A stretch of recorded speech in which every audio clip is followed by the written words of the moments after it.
ಪಶ್ಚಿಮ ಬಂಗಾಳ ಮೂಲತಃ ಕಮ್ಯುನಿಸ್ಟರ ನಾಡು. ಆದರೆ ಇಲ್ಲಿಂದಲೇ ಕೇಸರಿ ಪಡೆಯ ಲೋಕಸಭಾ ಚುನಾವಣಾ ಪ್ರಚಾರ ಆರಂಭ ಆಗ್ತಾ ಇದೆ.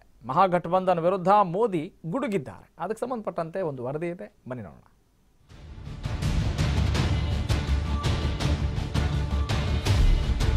ಲೋಕಸಭಾ ಚುನಾವಣೆಗೆ ಕೇವಲ 4 ತಿಂಗಳಷ್ಟೇ ಬಾಕಿ. ಮೇ ತಿಂಗಳಲ್ಲಿ ಸಾರ್ವತ್ರಿಕ ಚುನಾವಣೆ ಎದುರಾಗುವ ಸಾಧ್ಯತೆ ಇದೆ.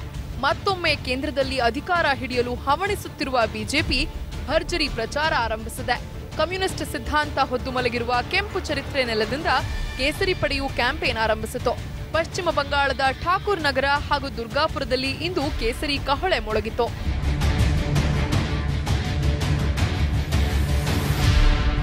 ಮತುವಾ ಸಮುದಾಯದವರು ಹೆಚ್ಚಿನ ಸಂಖ್ಯೆಯಲ್ಲಿರುವ ಉತ್ತರ ಪರಗಣ ಜಿಲ್ಲೆಯ ಠಾಕೂರ್ ನಗರದಲ್ಲಿ ನಡೆದ ಬಿಜೆಪಿ ಸಮಾವೇಶದಲ್ಲಿ ಪ್ರಧಾನಿ ಮೋದಿ ಪಶ್ಚಿಮ ಬಂಗಾಳದ ಸಿಎಂ ಮಮತಾ ಬ್ಯಾನರ್ಜಿ ವಿರುದ್ಧ ಗುಡುಗಿದ್ರು.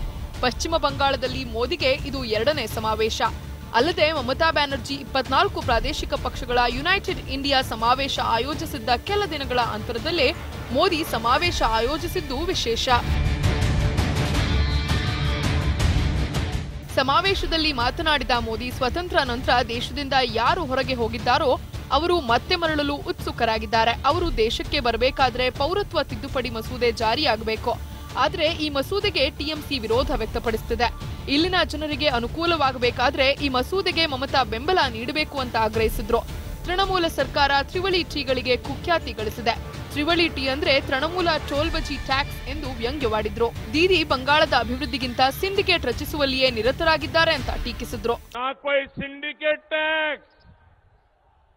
अब कोई सिंडिकेट टैक्स को घुसने नहीं दिया जाएगा, ना कोई बिचौलिया,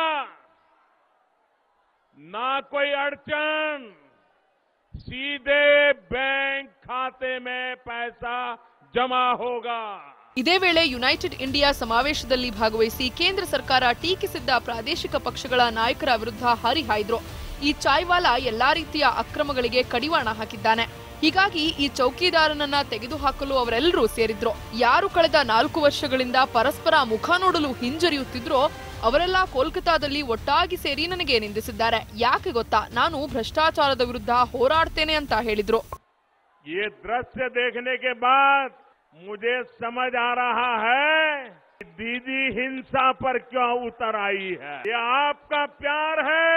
इसके डर के कारण लोकतंत्र का बचाव के नाटक करने वाले लोग निर्दोष नागरिकों को परेशान करके कार्यक्रम में आने वालों के लोगों की गाड़ियां जला करके उनको लगता होगा कि वो अपना राजनीतिक उल्लास सीधी कर लेंगे.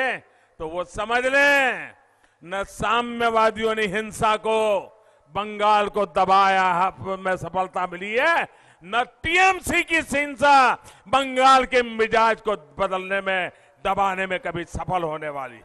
ಮೋದಿ ಸಮಾವೇಶಕ್ಕೆ ಜನಸಾಗರವೇ ಹರಿದು ಬಂದಿತ್ತು. ಇದರಿಂದ ಕಾಲ್ತುಳಿತದಂತಹ ಘಟನೆ ಘಟಿಸುವ ಪರಿಸ್ಥಿತಿ ನಿರ್ಮಾಣವಾಗಿತ್ತು. ಹೀಗಾಗಿ ಪ್ರಧಾನಿ ಮೋದಿ ಕೇವಲ 20 ನಿಮಿಷದಲ್ಲೇ ಭಾಷಣ ನಿಲ್ಲಿಸಿ ಅಲ್ಲಿಂದ ತೆರಳಿದ್ರು. ಬ್ಯಾರಿಕೇಡ್ಗಳ ತಳ್ಳಾಟದಲ್ಲಿ ಹಲವು ಜನರು ಗಾಯಗೊಂಡಿದ್ದಾರೆ. ಮೋದಿ ಸಮಾವೇಶದಲ್ಲಿ ಈ ರೀತಿಯಾಗಿದ್ದು ಇದು 2ನೇ ಬಾರಿ. News desk, TV5.